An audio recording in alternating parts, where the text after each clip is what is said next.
Hey everybody, welcome to the latest episode of The Rock Experience with Mike Brunn. On this episode, I'm excited to have with me my good friend, Mike Brunn. Mike was fortunate enough to be at the Tribeca Film Festival last Friday evening and had a sneak preview of part 1 of the exciting new KISS documentary coming out called KISStory. Of course, Mike was also at the first KISS concert on US soil in nearly 15 months and will share what that experience was like as well. Now I want to warn everybody, if you're not interested in hearing spoilers about the documentary, I suggest you shut this off, go watch an episode of Three's Company or something, and then come back here in a few weeks, because we are loaded with some great information and some great spoilers about the upcoming documentary. However, if that does interest you, as well as if it interests you to see KISS on the red carpet being interviewed and during their photo shoot, you've certainly come to the right place.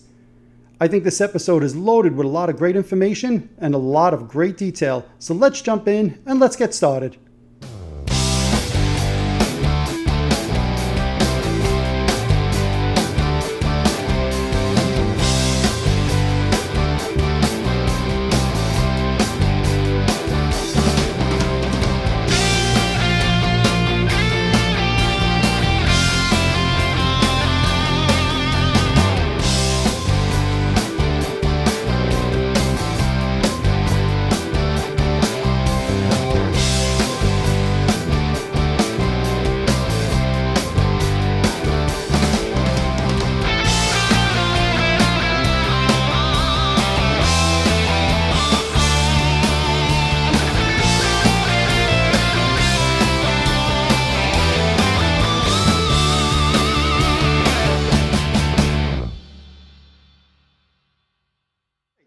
All right, hey everybody, welcome to the latest episode of Rock Experience with Mike Brunn. Today I'm really excited to have back with me for a second time my longtime friend, Mike Brunn. How you doing, bud?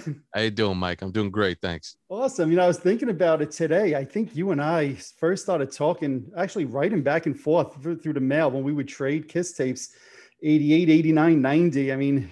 Yeah, it's been crazy. Been a little while. But yeah, and I think I still have every one of those tapes. Which is probably like 12th generation audios or videos or whatever. But sure, but at the time, they were amazing. You know, we weren't as lucky as kids today. So true. Now you can just go on YouTube or download it on all these different sites, and it's easy, right? Oh yeah, and it's original source. So, you know, they didn't have to sit there and play with the tracking on a VCR to try and make out who's playing the guitar. That's very true. And you didn't need the dual VCRs with the connections going and slow speed and taking 2 hours to transfer one videotape. And but that was also a lot of fun those times. Oh, it was exciting. You know, those were, yeah, it makes you appreciate what we have now with instant digital access to things that much more. So without a doubt. Yeah. And, you know, as I was thinking about this Tribeca event, and I knew a number of people that were going, I was like, you know, I got to ask Mike to join me because there's two components to this. There's the documentary and there's also the concert. And there's a lot about the documentary that I'm very interested in. I've heard different rumors and different pieces of things. And I'm like, well, if there's anybody that's going to know about a 10-second new clip in the documentary, it's Mike Brunn, because you get that mentality. Because like we're saying, we kind of go back to, I think my first videotape I got was 1984, 1985, something like that. So I'm shortly after that. Yep. Right. So that's how long we've been collecting. So, but before we even get into the documentary itself, how'd you end up getting a ticket for this? Why don't you share that experience with people? Well, you know, I heard about it and I heard there was going to be a show and I figured, let me take a shot.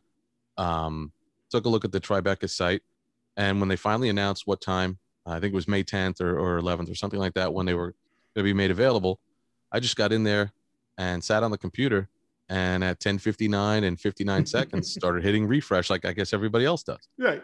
And it popped up immediately. And the first thing that blew me away was, wow, it's free. Right. KISS and free don't go hand in hand. Right. I mean, that doesn't make sense. So for a split second, I thought, this doesn't seem right, but whatever, I'll go with it. And then, you know, by 11:01 I had it, and then I take a look online and everybody's complaining that they didn't get tickets. Right. Now, nobody had any idea how big it was. Right. You know, and Battery Park, which is where it was held, is a pretty big place. But you know, social distancing and all that sort of stuff plays in. So I just got very lucky. I saw it, and it was like the best news I've had all year. you know, and everybody on this planet's had a bad year. So it was great. And then I was just concerned, well, you know, what is this going to entail? They say show, but what are we getting? Right. But right. Well, I what was I think is cool is, you know, for you, it was your first Kiss concert ever, right? Oh yeah, yeah. These young upstarts from New York City really caught my eye last year. What was this number 150? What? I've lost count of 157. Amazing. Since June 29th, 1990. That's incredible. Hot in the shade tour, obviously. Yeah, yeah. It's frightening number. That you know what? It's a cool number if you ask me. I think so too. My wife. Well, she's wrong. I'm sorry. Exactly. I'm sorry. And she was there and she didn't run out screaming. So we might have a new fan on our hands. There you go. That's nice. That's very nice. So what time did you have to leave your house for this event Friday evening? I left here. I'm about an hour and a half away. I probably left around 2:00. Got up there early to avoid traffic. Parked. You know, it's still weird walking around without a mask, especially in the city. It's only my second time there since this all started. And you know, got something to eat again, maskless in a restaurant, like still weird. Yep. But walked around a bit, went back down to Battery Park around 4:30, got online. There was already a good 50, 60 people at least ahead of me. And all friends, you know, as you do, you know, when you come to an event, a show or an expo or anything, you're going to see people you see only at KISS shows or people you happen to run into. And there was no social distancing. I mean, you know, vaccinated, I'm sure most people were. And it's now the point where we get back to living. And it was just great to see friends, see people that you always see at a happy event. And so it was really good. And you know, it was just a lot of fun, even just sitting there online, talking to people. Yes. That's something that we haven't done in so long. Agreed. That was one of the things that I was wishing I could go to the show. And I don't know how many people realize this. Tickets actually popped up Friday afternoon available for it. Yeah. And I was supposed to be away for the weekend. I was away for the weekend, but I hadn't left yet. And I was like, what if I leave 6 hours later? I was like, my family will kill me. My family will kill me. So don't do it. But I wanted to, but I was missing the show, but I was missing seeing all the people, exactly like you said, because that's part of the fun. It's been way too long to be able to do things like that. Oh yeah. Yeah. It was great on just for that alone, just to see friendly faces that, you know, are KISS people and, you know, part of this crazy world we're in. It was a great thing. Yeah. Now, so you get there, you're online. Is the seating first come, first serve? Like, how did that work? Yeah, it was first come, first serve. And I had done a lap around the setup there a couple times. You know, and it was pretty cool, actually. You can go behind the stage, right behind the screen. So, you know, that's not something you can do at a typical show. Right. And you can come right into the side where the band and everybody comes in. So you could see all of the gear and all that stuff getting set up, guitars and all the road cases. And then you walk around the side and you could see the seating. And you realize first come, first serve when I think it was 300 people, I think was the total. I mean, you're not going to have a bad spot. Right. And, you walked around twice and just happened to walk right up to where everybody was, because the starting line was kind of confusing because there were multiple events happening or multiple different displays there. Sure. And you just happen to come out from behind the stage and then just see a massive KISS shirts, and you know that's where you need to be. Absolutely. Now, while you're waiting online, I know the band is backstage doing photos with the press people that are over there. So why don't we take a quick look at that meanwhile, and then we'll get back to Mike in a moment. KISS rock. KISS rock. Hello, Dusty, come on. Right here. She's down on the end, please. Excuse me.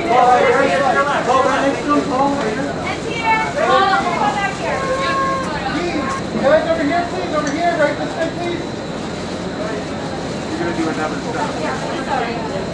Guys, straight out. Straight out. To your left, sir. To the right, down here. Down here, please. Everybody right here, please. Yes, right here. Everyone. Eric. Eric, right here, Eric. Everybody else too? Right here, please.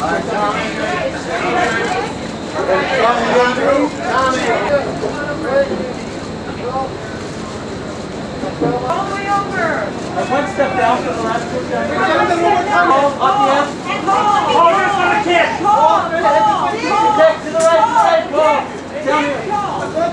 So, all right, welcome back, everybody. So, like I just said, the press was there taking pictures with Kiss. Mike, were you able to see the band at all while they were doing photos, or was the first time you saw them when they hit the stage?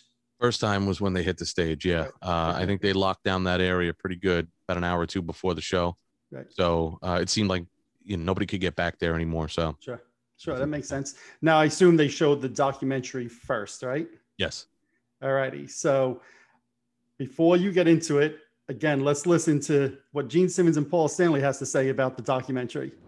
Now's the best time to tell the story because things are at least winding down in terms of playing live. This is the KISS end of the road tour. So to document and to look back upon 4.5 decades, 100 million albums, countless sold out tours, why not now? This is the time for us to take the victory lap. KISStory is a warts and all story of 4 knuckleheads off the streets of New York who decided to go on the yellow brick road off to Detroit Rock City. We're here because we believed in the dream when nobody believed in it. Now we rule. All right, so there you heard Gene and Paul talking about it. Paul talking about why this is the right time to do a documentary. Gene being typical Gene with the 4 knuckleheads from New York City. Mike, you got a sneak preview. I think it was only part 1 that they showed at the Tribeca Film Festival. Is that correct? Correct. The first 90 minutes. All right, so talk to me. I don't know how much you want to spill, but I'm willing to take all the information. So if you want to spill, this is the moment, people. You stop watching if you don't want spoilers. Yeah, because they're coming. All right. This is why I wanted you, buddy. So everybody who doesn't want spoilers, just shut it down. I don't want to hear you complaining, but we're about to spoil. Go ahead, bud. Good point, Mike. You saved yourself there. Gotta save myself. So I'll preface it by saying this. We sat down. I had a dead center seat. The entire stage is a screen, as we always see, and that's what they showed it on. So all details were there. It was beautiful. So sitting next to my wife, who knows nothing of what footage is what. And suffice it to say, before I go into the details, I would reach over and just grab her leg. I'm like, oh my God. Every time something came up that I didn't know existed or I had heard of, and now I'm seeing. Before we get into the super details, the bio, the way it's edited and presented is really, really good. I think it's professional. It's detailed. There is a lot of audio even that you hear that we may or may not have. I'd have to compare some of it, but it's definitely for the casual fan, something they've never heard. Lots of photos, some of which we've never seen. The interviews with Gene and Paul are extensive. And I have to say, they went places, especially Paul, that I haven't seen them go before. Wow. With details, good and bad. Was it a Ace and Peter bash? Because I know a lot of people are concerned about that. They didn't bash them. They rehashed the same lines with how, certain things, led to their downfall, let's say. Okay. But there were 2 disclaimers on screen. One that Ace refused to be a part of this, and then another that Peter refused to allow Beth to be played as part of this. Putting that up, I thought was a bit much, but hey, whatever. And I'll get to the rest of that. But for starters, they get in, they talk about New York. There's look at their history, Gene and Paul growing up, how they got to that point, with some interesting photos and some things there. And then we start to see the rare stuff. And the first thing I see, and again, a lot of this is fast. Right. So there's stuff that I missed. And I know that I missed it because someone else mentioned something and I'm scratching my head like, really? Right. First thing up, Peter Criss drumming in the late 60s in a club, I think in Brooklyn. Wow. Color on video. Wow. Playing along there with one of the bands. I don't recall which one it was. And then when we get into 1974. So before you do that, how long is that Peter clip? Is it a few seconds? Is it a few seconds? Okay. Everything is a few seconds, but you know that of that few seconds, there's a lot more sitting somewhere. Well, that's the part I'm like, oh man, Lydia, come on. If you're watching this, Lydia, we need that because I'm assuming that's her footage. I would think so. Right. And there's so much more. I mean, I'm sure. so as they start, they're going through their story and their history, and they have some interesting folks that are being interviewed. They have, as I said, the photos and all that, and it's a good chronological look. And then you start to see flashes of footage. You see, some of the I think we used to call it Long Beach 74. Turns out it might be Detroit or whatever it was. But then you see what I know is Asbury 74. Ooh, okay. You see Gene breathing fire in multiple angles from multiple places that none of us have seen. Mostly 8mm footage, but we're talking from the master. Right. This is HD. Clarity is amazing. Wow. There's a lot of that, not just Gene, but all the members, a ton of that stuff, the Keishi stuff. I mean, we all know it by the photos. Sure. It's, the only daytime show without a outdoor. Right. And you do a quick scan because they use those clips quite a bit through there. Okay. And you just see jaws dropping. The fans when you look around, the people that are there for the event, but then you see the fans and you just see you kind of lock eyes with some people that are maybe 3 rows this way, and you go, right. You see that? Well, I'll tell you again, I wasn't there, but they released like a 2.5 minute, I guess, trailer for this. Mm-hmm. They put a little piece of that in there. And I'm away on the weekend and the trailer gets released and I'm watching it on my phone and I see it. I'm like, rewind. Holy crap. Oh, rewind. Holy crap. Oh, rewind. I must have went back like 15 times on that. And it's only like a 2-second clip in the trailer. But I was like, holy crap, that actually exists on. And I've actually read somewhere that it's actually about 3.5 minutes of video exists from that show. Really? Yeah. And now you would think that's the best thing. Right. You would think. It just keeps going. Wow. More and more live footage through that era. All really amazingly mint stuff. And then as you get to like the 75, you get to Cobo Hall, the May 75 show. Oh, man, that's the dream show to me, opening up with Rock Bottom. I tell you what, I know I've always heard over the years that they didn't record the whole show, that there's snippets and things, but there was stuff there. And we've, over the years, stuff is leaked that we've seen. I saw stuff there that I never saw.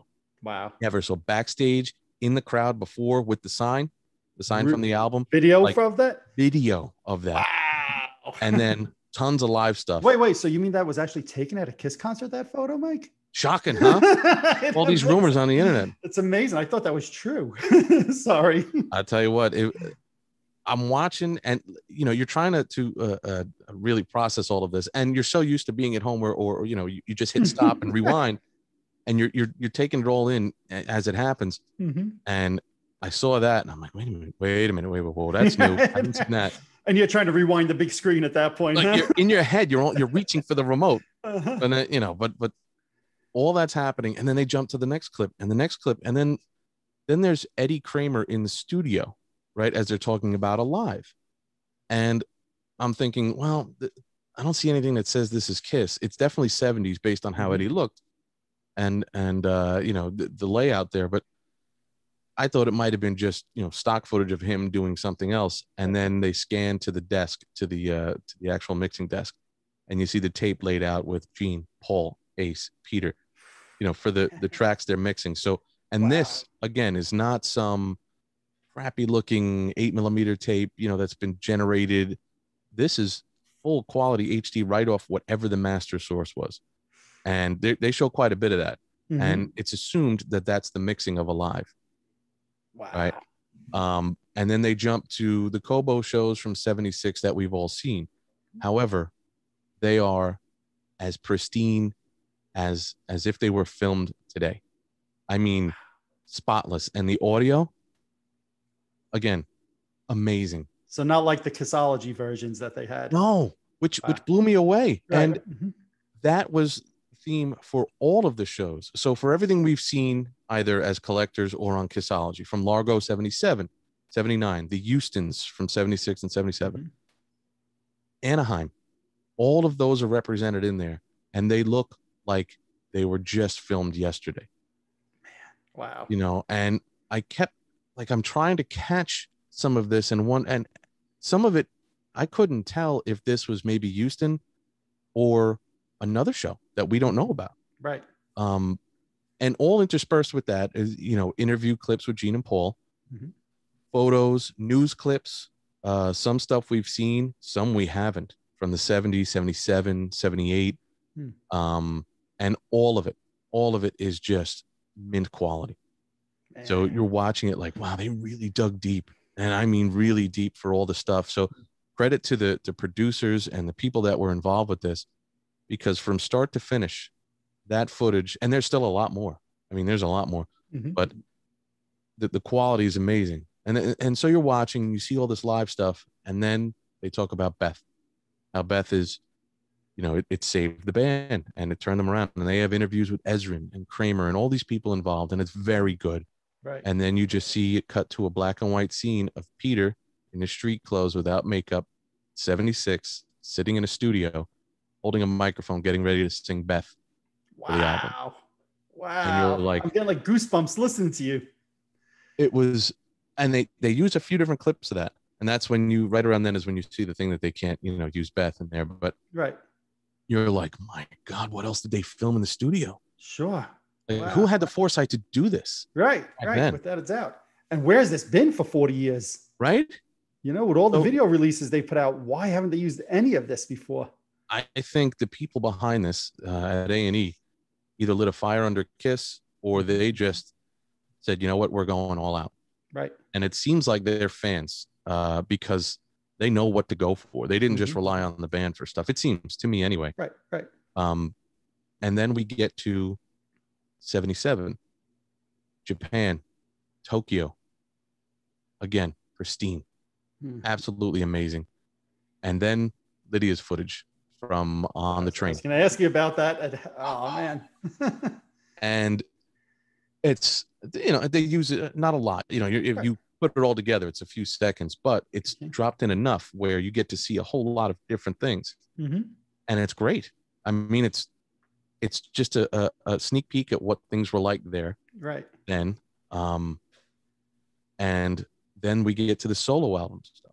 And there's all sorts of conversations about, you know, how Ace was leaving and Phantom was this nightmare, and just and no footage from Phantom, you know, like any of the live show stuff that you know, that we haven't seen. But then through 78, solo album stuff and discussions about how things fractured.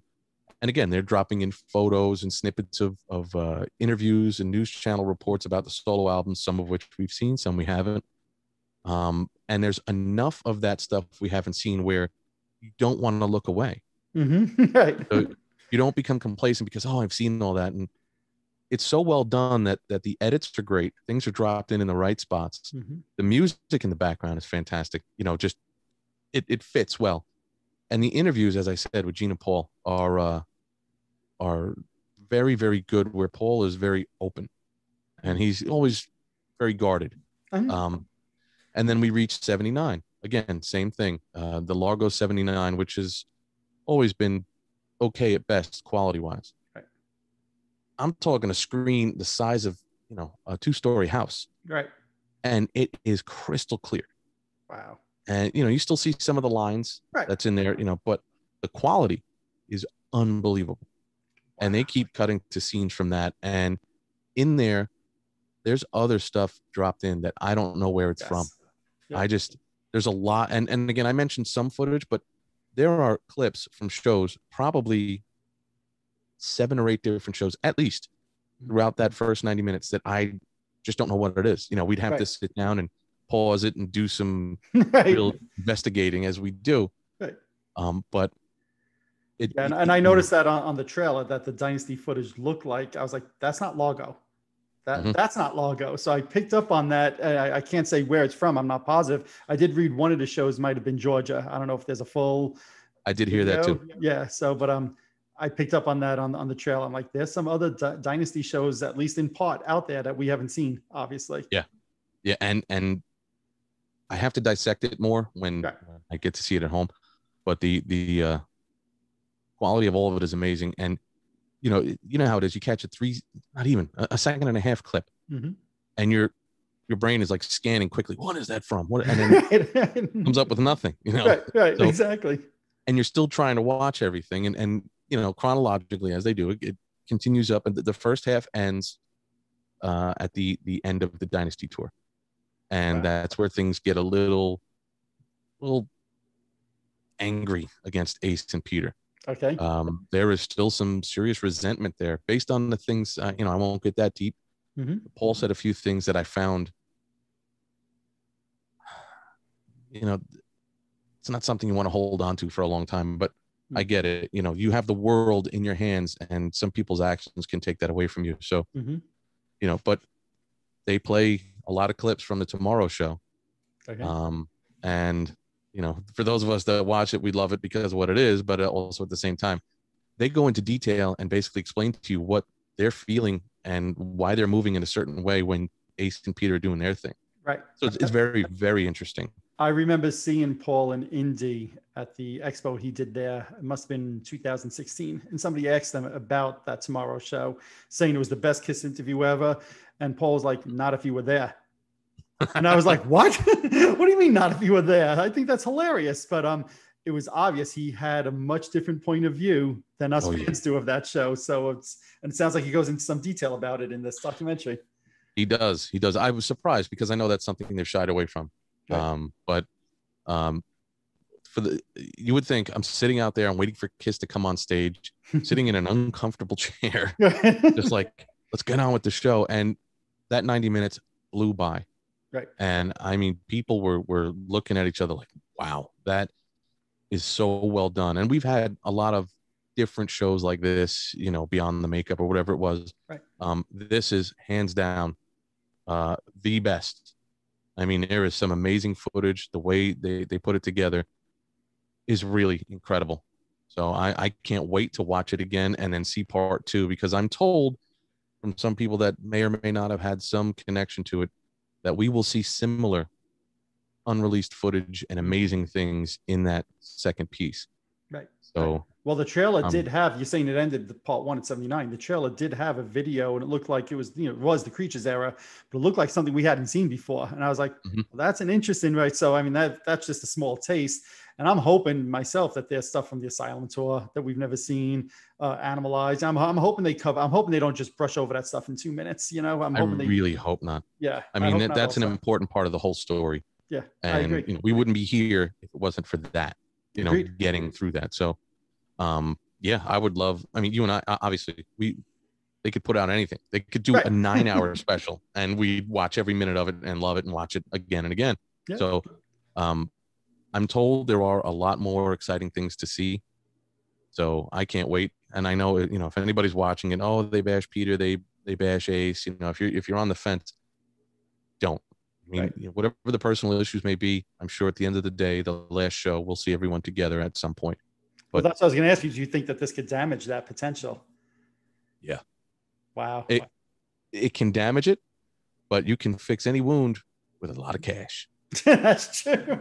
That's very true. Wow. Oh, look, Mike, you've got me even more excited because I've gone back and forth on this. I'm like, I've seen this kind of stuff before, but just for the footage itself, it sounds like it's worth it. And it sounds like you're saying Paul was open, a little bit raw, a little bit more honest than he has been in the past. So, to me, that gets me excited. Now, I know Eddie Trunk has said that they kind of gloss over 77, 78. I heard you talk about the solo albums. Do they mention Love Gun in Alive 2? Do you remember, or did they just gloss over those?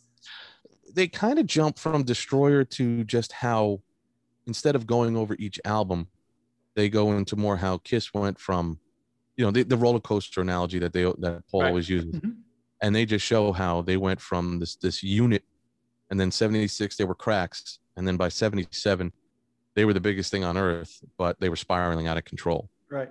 So it's less of a focus on the albums and, the accomplishments, and more of, how do we keep this thing from just exploding and we all fall apart? Right. So, and to their credit, they do, Gene and Paul do sort of say, look, it wasn't just them two, Peter and Ace. It was, all of us were out of control. But yeah, if you're someone that's a purist about Ace and Peter and you can't bear to hear someone speak bad about them, then, you may not be happy, but when you see that footage, you'll forget about it. Right. That's awesome. So now that's an hour and a half, and it sounds like that in and of itself is worth the price of admission, which I know was free, right? But it sounds like just that in and of itself, if you just went to see that would be exciting. Yeah. But then you have the first show for Kiss in America in 15 months. And before I get your opinions on that, let's listen to what Paul Stanley had to say about playing in New York for the first time in 15 months.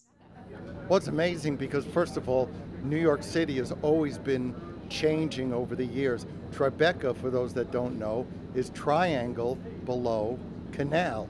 It's an area of the city. And like Soho is south of Houston. Thought I'd throw that in. But in any case, you know, for us to kind of start off music coming back to New York with a big bang, who better than us to do this? We are people who, I was a cab driver in New York. Gene grew up here. We've spent many magical years here. So to be able to come back and, in a sense, christen the city opening again, instead of a champagne bottle against a ship, we're going to blow the place up.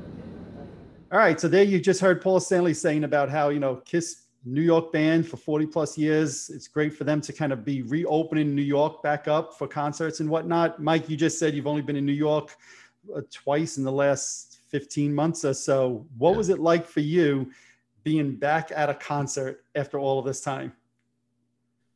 Wow. I mean, the thing I missed the most about, you know, during the pandemic was live music. That's my happy place. And growing up in New York, you know, I knew that it would most likely be the place where I'd go back to see live music. The fact that it was KISS and a one-off show with, I think, about 300 people. Mm-hmm.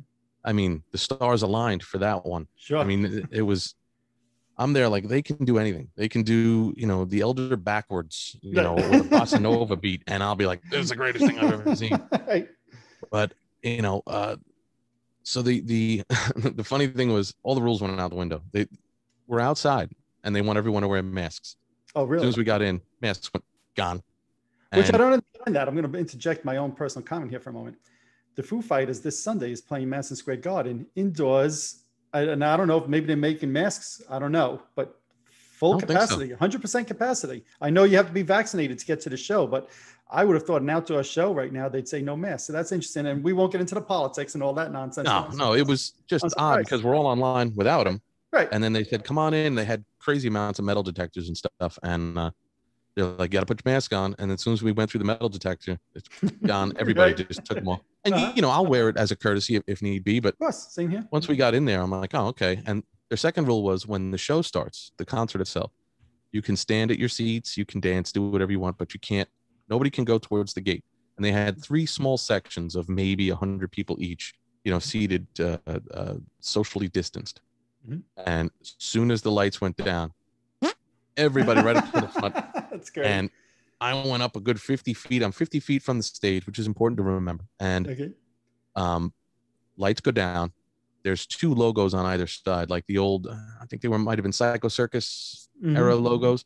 Okay. And, you know, I'm there like geeking out, completely enjoying this. And it's just a stage with a screen and out they come. And immediately technical difficulty. Oh, really? There's no fog. And you hear Gene lean over to the mic. He goes, nice fog or something like that. And then he's standing at the wrong mic. And Paul's like, hey, that's my mic. Move over. And he moves over. And, you know, it's a laid back show. Right. It's all fun. Like, and you know it's going to be a short one, but doesn't matter. It's the return. Did you know it was going to be a short show at that point? I didn't know, but I assumed based on, you know, the situation, I didn't think it would be more than 5 or 6 songs. Right. And I was fine with that. I mean, it's KISS, it's live. It's the first show back. It's after 16 months of just insanity in this world. Everything was perfect. And they come out and start with Detroit Rock City. Now, my wife is with me. She's seen them twice. She's not a tremendous fan. That pyro goes off. The bomb, you know, as they go through the intro of Detroit Rock City, off the ground she comes. I mean, literally like, wow. But that's immediately followed by the biggest flame jets I've ever seen at a show, at anything. I mean, these went, we were all discussing afterwards, had to be 120 feet, you know, 10, 12 stories in the air. The heat 50 feet back was unbelievable. And the pyro shook the ground. And you saw the people that were there from A&E, the people that were there from the news and all that. They were whoa, they were scared because they didn't know what to expect. Mm-hmm. And they came out, they sounded good. I mean, and they tore through Detroit Rock City with, again, pyro that I was lucky to take a bunch of photos that looks to me like the gatefold from Alive 2. I'm going to pause you because I got to give you your props there, right? You said like 500 photos. And I've said this to you before, Mike. You take, in my opinion, some of the most amazing photos, any concerts. I mean, I love your Kiss photos, of course, but it is amazing, your photos. And obviously the band agrees because they actually placed one of your photos on their social media, which I thought was just must have been awesome for you. And you're talking about those flames. And I remember seeing the flames in some of your pictures, like higher than the trees, right? If you saw trees on the side, these flames are higher than the trees. I'm like, holy crap, that is. But thank you first for your photos. Amazing, amazing quality. And thank you for the compliment. I appreciate it. I mean, I'm not a photographer. I'm a Kiss fan. I know when to start snapping away. Right. And there is no better band to photograph. I mean, there was no better show. And if you time it right, I got lucky. You know, it was all on the iPhone too. That's the most amazing part. You told me your iPhone. I'm like, damn, I take iPhone photos and they're blurry. They look distant. You've got crystal clear, professional quality photos there. I got lucky. I mean, it's, you know, there's 500. Some of them are real clunkers, you know, but didn't matter. I mean, you ever think of sending some of them to Apple? Maybe you could help promote their iPhones with that kind of quality. And then I'll have a call from Gene. What are you doing? Yeah, that's true. My image. That's true. I just share them. You know, if people like them, especially now because there hasn't been anything new for so long. It was one of those things where there was pyro for all 5 songs, lasers. Like, I mean, it was a full on show, and they sounded great. You know, Detroit Rock City. Again, everything was just shaking. And then into Shout It Out Loud, which again, there's 300 people there, half of whom are fans. The other half are city people just looking to do something. Sure. Or insiders within the Tribeca Film Festival. Right. But you see them doing this, and you know they're not fans because this is all new to them. Right. But they're enjoying it. You know, they're seeing it, and you're seeing it through them, and you know that's fun too. Right. Because we're jaded. We've been there so many times. Right. Exactly. You see, you know, families or there was a guy behind myself and my wife that was an older gentleman just by himself. And we were talking as we were, you know, ready to go in. And he's like, I don't know much about Kiss. I just was able to get a ticket. I'd like a night out. You know, he lived in the city. Okay. And he's just having a time of his life. He's awesome. Enjoying people watching, which is always interesting at a Kiss show. Of course. Yeah. And the show. And he's like, wow, he had a good time. And that's the best thing. Everybody's having fun. And the band that's what it's about. It is. It's not. It's just an event to enjoy yourself, and that's what a Kiss show is. If you hate them, if you've never seen them, you have to admit there's no better show. So I was on somebody else's podcast about 6-8 weeks ago, and he was live, and somebody asked live questions, and somebody asked me, Mike, why are you a Kiss fan? What is it about Kiss that you like?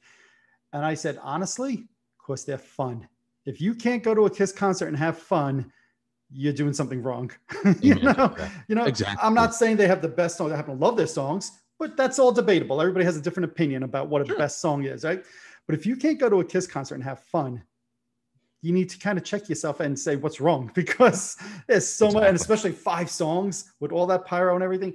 How could you not be having fun? Come on. Everybody was just, there was no negativity.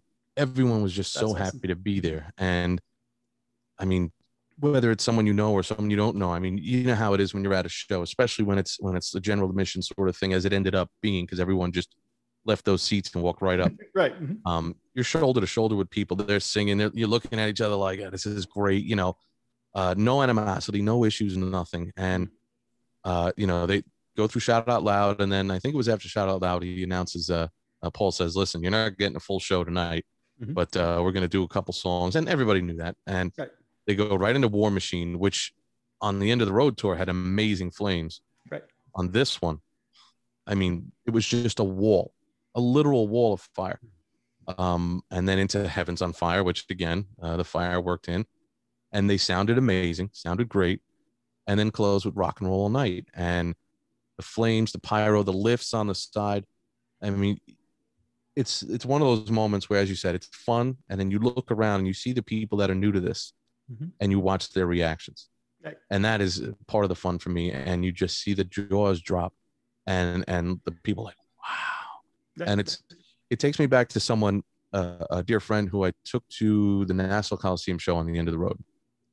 She's a little bit older, and she's seen everybody from Queen. She was at Live Aid. I mean, she's been at some of the big shows. And her first time seeing Kiss was there, and we were back center right by where Paul flies out to. And when the show was over, she turns to me and goes, "They do that every night?" Right. I go, "Yeah, that's why I go to so many shows. Right. You're never going to see a half-ass Kiss show." Right. And she's like, "Wow, that I wish I had known this sooner." Yep. So, and Mike, the amazing thing, think about it. These guys, Paul and Gene, are 70 years old. Oh yeah. And look, even Eric Singer playing drums, he's what, 61 now, 62? Yeah. I think he's 62. He's no young chicken himself either, man. 62 playing drums for full shows, 2 hours, Yeah. And he's not a slack drummer. I mean, agreed. He's a beast. Agreed. All of them. I mean, whatever shape they're in, whatever they're doing is obviously what I'm not doing. And I likewise. But I mean, they give you your money's worth every single time. And that show was no different. And when the show ended, you just kind of stood there like, wow, are live shows really back? Is Kiss really back? Right. And Paul did announce that the summer tour, or the summer to fall tour, is on. Right. And I picked that up. I saw a video clip of that. I'm like, ooh, he's saying that's full system go. In fact, today they announced some more dates for the fall in the United States. I'm like, they're going full steam ahead with this.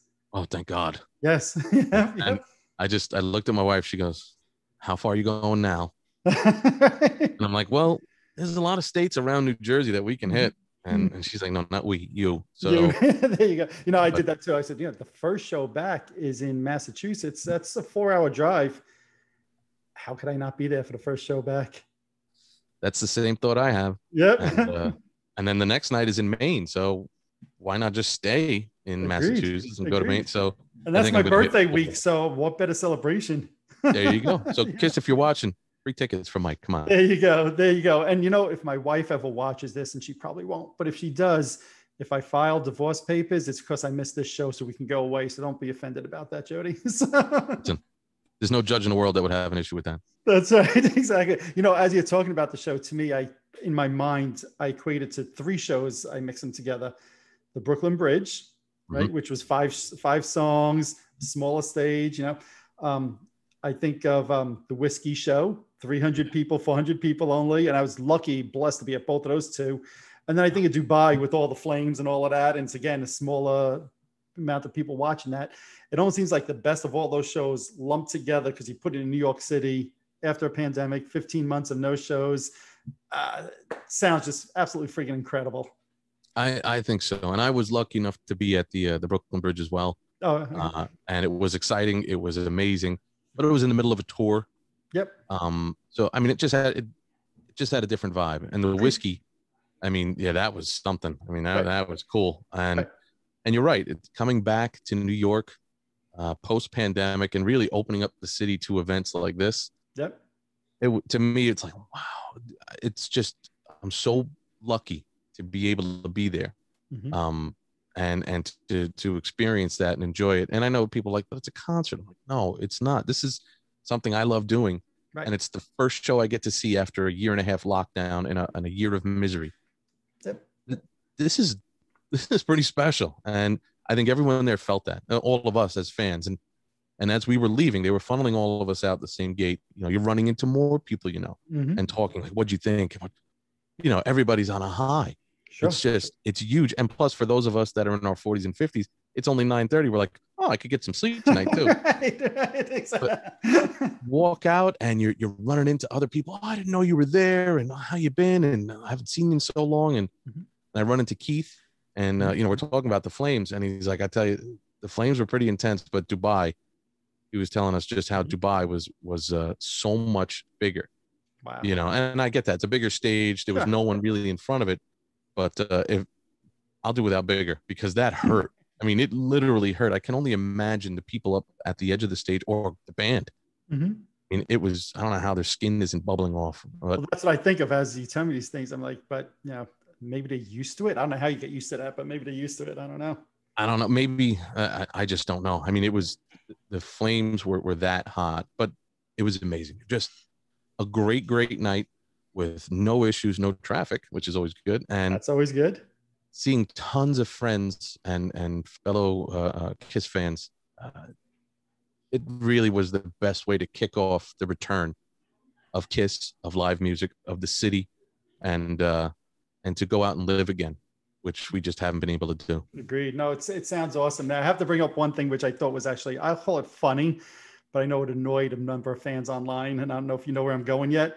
The KISS logo in Rock and Roll All Night. So Yeah. I was having flashbacks to the Hot in the Shade tour. I'm like, come on, guys. Those two S's. What the hell? Were you guys like laughing about that after the show? I'm just looking at it like, well, I mean, all the money you put into the show, you couldn't have someone just correct that, Right. Maybe a little quality control, but it was, as it was happening, I'm like, oh yeah, same thing as the Hot. It brought me right back to the Hot in the Shade thing. And again, when that happened too, it was in the moment, it's great, but then when you look at it after the fact, you're like, man, that's not good. Right. But I didn't discuss it with anybody because it was more, we were just on a high, like, Sure. wow. But in my head, I'm like, this is going to be a topic of conversation on the line, guaranteed. Right. Of course. Well, because it's easy when you're online and you're not having the whole experience that you just laid out, right? It's easy to look at one picture and say, well, that sucks. How could they do that? I found amusement out of it. I look at it and I chuckled. I laughed. I'm like, that's hilarious. I could have done a better job than that. Come on, guys. But I mean, that was, like an art class, computer graphics kid. That's what it looked like. That's what it looked like.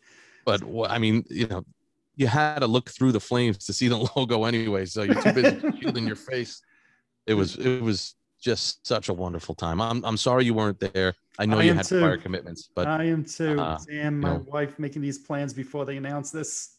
Right? Yeah. Don't they know? You got to wait. She should always be running everything by KISS first. Anytime she's planning something, it should be, hey, wait a second. Before I plan this, let me go ask KISS if they planned something for that night. That's the way it should work. I'm trying to tell my wife that it doesn't quite work, but for the most part, I've been able to get away with stuff. Yeah, and I can't complain. My wife, pretty much lets me do every last thing under the sun that I ever want to do. So far be it from me to complain. And, we were texting back and forth, Mike, over the weekend after the show. And I was saying to you, I was upset and disappointed that I was actually, my daughter's moving in a couple of weeks. And I'm like, I'm not going to be home the weekend of the A&E special when they show this documentary. And then you were like, download the app. And I'm like, wait a second, I could access my DVR on my phone. So it's actually funny. You're talking about all this footage and all this great stuff. And I'm like, damn, the first time I'm going to watch this is going to be on a little iPhone, but you could be damn sure I will that night watch it on the iPhone, because there's no way I'm going to miss out seeing that. You can't miss it. And you'll enjoy it no matter what. I mean, and you can also pause on the app. So yes. Be a good opportunity to take a screenshot so we can study what that is later. And I'm sure somebody's going to take all of this rare footage and cut them all out of the documentary and have something up on YouTube or whatever. So, I hope the band does something with all that footage. Now that when you start to hear that there's stuff like, you're saying Eddie Kramer in the studio for Kiss Alive. I mean, hello, they've got to put out a live box set and include some of that. Yeah. And there's a lot of rumors of stuff that's going to happen. Mm-hmm. So hopefully, hopefully this is just a little bit of a taste of what's about to come. Oh, I hope so. I mean, things are definitely happening with the Off the Soundboard series, something that we've wanted forever, and it's here. And I hope it continues, and I hope it's multiple a year. The rumors we're all hearing about certain things happening down the line. It might be time that all this stuff actually gets used, the archive stuff that we know is there, but we've never heard or seen. Yeah. And I hope maybe this triggers something where that footage can come out, on a Kissology or a super version of the biography down the line or something. Yep. I'm hopeful for anything. I mean, just it'd be great, and it's a money maker. They know it, so agreed. Who knows? Maybe it's time. Well, it's like the clip I played before with Paul Stanley backstage at the red carpet that night, and he's talking about, this is the time for a documentary like this because the band's going to be stopping touring, right? So that's what he said in the clip. And, you got to think that they're thinking, well, now that we're stopped touring, this is the time to start hitting the market with all of this stuff. Yeah. So, Man, I hope that's the next phase. If it's the next phase, I will be, I don't want to say fine with no concerts, but I will certainly not miss them anywhere near as much, not having Kiss concerts if this is what's coming every couple of months. Yeah. I mean, if I can't see you, give me something new to listen to. Agreed. Because I don't care if it's the same set list every night. Each show is different and unique in its own way. Agreed. And, you know, as someone who plays guitar, you hear different things and all that sort of stuff. Put it all out. I don't care. And don't edit it. Don't touch it. And I think they didn't touch off the soundboard from Tokyo. Agreed. And yep. I think it's amazing. I think it's a fantastic moment in time, and a very rare moment in time with Ace and Eric together. Only 15 shows, I think it was, with the two of them. Was that all it was? It was just Japan and Australia, right? Yeah. Yep. I think it was only 15 shows. So now to have one of those 15 officially released, I think that's kind of cool. I know we've had the bootleg video for years, right? I know that. But it's never been that good. Agreed. You know, I mean, this is studio quality, and it's not touched up. And I mean, I can't ask for anything more. I don't need crazy packaging, although I wouldn't say no to it. But if this means they can put them out with minimal cost and they can put more out, by all means, put sign me up. Sign me up. And, you know, you're saying how they didn't touch it up. And I loved when I listened to it. I love that they left the rap in with Paul Stanley saying, "Oh, we're on our farewell tour." And I just got a chuckle out of that. I'm like, and 20 years later, you're still on your farewell tour. Right. That's the running joke always. But it was so not touched up that they even left that comment in from 20 years ago, which I got a chuckle out of listening to. I heard that and I'm like, yeah, well, that hasn't aged well. Right. But I'm glad for it. You know, I got to be honest, you know, this tour, I've seen, I don't know how many shows I've seen, 15 or so, whatever, on the end of the road. Mm-hmm. It's my favorite tour. Mm-hmm. And I know I wasn't there in the 70s, but to me, I just think it's all working together nicely. Mm-hmm. And, you know, if they're going to go out on a high note, this is it. And it's the right way. And it's working. So do this, give us the bootlegs, give us the DVDs. We will give you the money. Absolutely. Take it. Here's the debit card. Run it. Yes, absolutely. Especially like you said, they were, even the shows that we've seen sound like they were in mint condition on this. I mean, you're saying like a 2-foot story screen and it looks perfect. Yeah. Sign me up. Put it out. I mean, I will buy it again. Honestly, I'm looking at my wife like, do you understand? Like, you know, there's Gene. You'll see Gene singing Rock and Roll All Night at Largo 79. Mm-hmm. And it's crystal clear. Wow. It's like incredibly good. And all the other stuff, even Winterland, you know, 75 that we've seen, everything is that much better. Mm-hmm. And there's other Pro Shot stuff that I don't know where it's from. Mm-hmm. There's 8mm stuff that is just as good as HD footage, because if it's transferred right, you'll get that effect. Yep. Agreed. And they really, really, really went all out to find stuff that I mean, none of us knew. And we are in the deepest, darkest part of Kiss nerddom sometimes when it comes to this footage, and happily so. And for us to just, and the other people I know that are like that were at the event that I'm looking at like this, again, the jaws dropped. Mm-hmm. So I don't think there's going to be a fan anywhere that is upset with this. This is the ultimate Kiss biography, Kiss special, Kiss footage, all rolled into one. And I think they really hit it out of the park with this one. Yeah, Gene, yes, he did pitch it well. The $20 is coming to you, right? Okay. Let me text him. I did it, boss. We're real good. That's right. Okay, good. No, I mean, look, that to me is what being a Kiss fan's all about, right? And then seeing and hearing your excitement for this has got me quadruple excited, more than I was. Because, well, I think I love one of the things you said to me before we did this is like, I'm not going to tell you beforehand what we saw. I want you to experience. So I'm experiencing it the same way people watching this and might be hearing it for the first time. I'm hearing it for the first time right now as we record this. And I'm like, holy crap, man. Wow. All right. 12 more days until that's released. Holy crap. Yeah. You know, so I didn't want to tell you because it was that exciting. I'm good. As you're telling me, I'm like, you mentioned some of the 74 footage. And to me, that is like the holy grail. Show me 74 footage and I'm excited. And then you mentioned Eddie Kramer in the studio. I'm like, whoa, that might be better. And you mentioned Peter Criss in 68. I'm like, oh, holy crap. I tell you, it's every few minutes you're like, oh, well, what did I just see? And a lot of them, they do quick flash clips and you're watching and you're like, was that was 74. Right. I've never seen that. And know, by the costumes and the certain, oh, those boots with that top. And I'm telling you, it's going to be analyzed. And I'm sure people will come out and say they hate this, they hate that. But meanwhile, they'll watch it 10 times because, they just want attention. But honestly, as a Kiss fan, it's a really good time to be alive. And that is one amazing special that's going to be followed by a summer tour. So we are living in good days for Kiss stuff. I can't think of a better way to end than that, right? So, is there anything else though, Mike, that you haven't mentioned that you're like, oh damn, I got to mention this before we wrap up? I'm sure when we're done, I'll think of something. Okay. I mean, I did mention the audio that's underneath it. I just there's so much. You can watch it 3 times, 4 times, and you'll catch something new every time. I think. And all I can say is just get ready. It's going to be a great show, and I hope everyone enjoys it as much as I did. I think they will. 98% of them. I'm sure there'll be, like you said, a couple of people who complain, right? That's just the nature of life. But flies buzzing around your ears. Exactly. Well, Mike, thank you so much. Like I said, I got goosebumps listening to your stories, and I'm super excited. So thank you for sharing this with everybody. And pleasure. I will hopefully see you on the road. You got that right. Months, right? The funny story is, for people who know, we've only actually attended together one concert our entire life. Right. And oddly enough, it's not a Kiss show. I know. I saw the picture. Was that yesterday? Yeah, yesterday, the day before I posted it on my experience page. Yeah, a Colin Hay concert. So maybe this fall we'll be together at a Kiss show. That would be awesome. I think so. I mean, we've been in the building. Yes. 100 times. Yes, we've hung out, spoke during a show, but never sitting together. So exactly. Yeah. Maybe maybe on the cruise. Who knows? It'll happen. It'll happen. Maybe at the last show, at the final show. I love it. I love it. I love it. Whenever you said that, and I'm like, when's that going to be? Oh my god! But I said, no, whole nother topic for another day. Oh yeah, that's speculation. Nobody knows. Nobody knows it.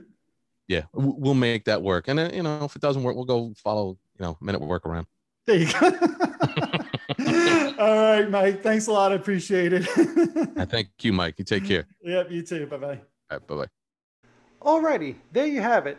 I'd like to thank Mike for spending nearly an hour with me, sharing all about his experience at the Tribeca Festival, as well as sharing information about the upcoming exciting new Kiss documentary, KISStory. Thanks a lot, Mike. It was a lot of fun. I'd also like to acknowledge the Tribeca Festival and give them thanks for the video footage. All that footage was courtesy of the Tribeca Festival. If you're watching this on YouTube, hit that subscribe button below. If you're listening to one of my podcasts, subscribe over there as well. Also, head on over to Facebook and follow my page, The Rock Experience with Mike Brunn, where each and every day we talk about all the rock and roll music that you love. You could also follow me on Instagram and Twitter as well. That's it for this episode. Thanks for watching. Thanks for listening. See you all next time.